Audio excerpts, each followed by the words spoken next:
7 अगस्त को राहुल गांधी ने press conference में कहा कि इलेक्शन कमीशन बीजेपी के साथ मिलकर देश भर में वोट्स की चोरी कर रहा है। उन्होंने कहा कि एक बड़े सिस्टमैटिक तरीके से वोटर लिस्ट में फेक वोटर्स ऐड किए जाते हैं और ये सारे वोट्स बीजेपी को जाते हैं। विधानसभा और लोकसभा के बीच में जादू से नए वोटर आते हैं और जहां भी इन नए वोटर्स ने वोट किया वहां वोट बीजेपी को गया। 5 तरीके इन्होंने बताए जिससे ये किया जा रहा है। पहला, डुप्लीकेट वोटर्स, यानी एक ही वोटर के अलग अलग जगह 2, 3, 4 वोट्स करते हैं। दूसरा, फेक और नॉन एग्जिस्टेंट एड्रेस पर रजिस्टर्ड वोटर्स। तीसरा, एक ही एड्रेस पर रहने वाले ढेर सारे वोटर्स, जैसे कि एक एग्जांपल देखने को मिला जहां एक घर के एक ही कमरे में 70 से 80 वोटर्स रजिस्टर्ड थे। चौथा, ऐसे वोटर्स जिनका प्रॉपर फोटो ही नहीं है। और पांचवा, ऐसे वोटर्स जो 70, 80, 90 साल के हैं लेकिन जिनको फर्स्ट टाइम वोटर के तौर पर रजिस्टर किया जा रहा है। राहुल गांधी ने इस सब को लेकर ढेर सारा एविडेंस प्रेजेंट किया, जैसे कि बैंगलोर सेंट्रल की महादेवापुरा असेंबली सीट पर यहां 1,250,000 फेक वोटर्स देखे गए। इन्होंने यह तक कहा कि इलेक्शन कमीशन अगर इलेक्ट्रॉनिक वोटर लिस्ट दे दे तो ये साबित कर देंगे कि नरेंद्र मोदी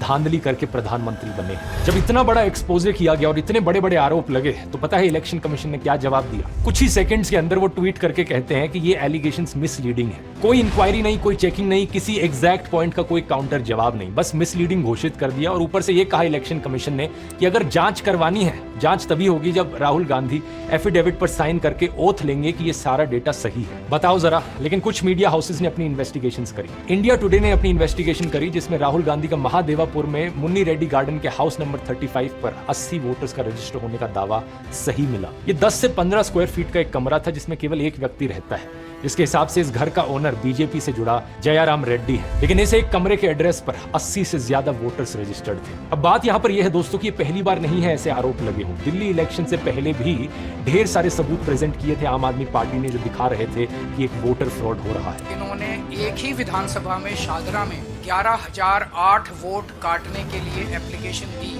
उस वोटर फ्रॉड को भी कई सारे मीडिया चैनल्स ने कवर किया था, ग्राउंड पर गए, लोगों से बात करी और वो चीज सच मिली। इस चीज को मैंने बड़े डिटेल में कवर किया था। यहाँ रिलेटेड वीडियो के लिंक पर क्लिक करके आप उस वीडियो को देख सकते हैं। सवाल लेकिन इलेक्शन कमीशन से पूछा जाना चाहिए, आखिर कितना सबूत चाहिए तुम्हें जिसके बाद तुम मानो कि यहाँ पर कुछ गलत हो रहा है। फ्री एंड फेयर इलेक्शन कराना इलेक्शन कमीशन की जिम्मेदारी है, तो सवाल उठने पर इलेक्शन कमीशन एक्शन क्यों नहीं ले रहा? बहुत सारे सबूत दोस्तों जो राहुल गांधी ने बताया, आप उन्हें खुद जाकर वेरीफाई कर सकते हैं। इलेक्शन कमीशन की खुद की वेबसाइट पर ये नंबर्स डालकर चेक कर सकते हैं। ये बात बार बार सही साबित हो रही है और अगर सुप्रीम कोर्ट और इलेक्शन कमीशन यहाँ पर एक्शन नहीं लेंगे तो यहाँ हमारा देश एक डेमोक्रेसी है भी या नहीं?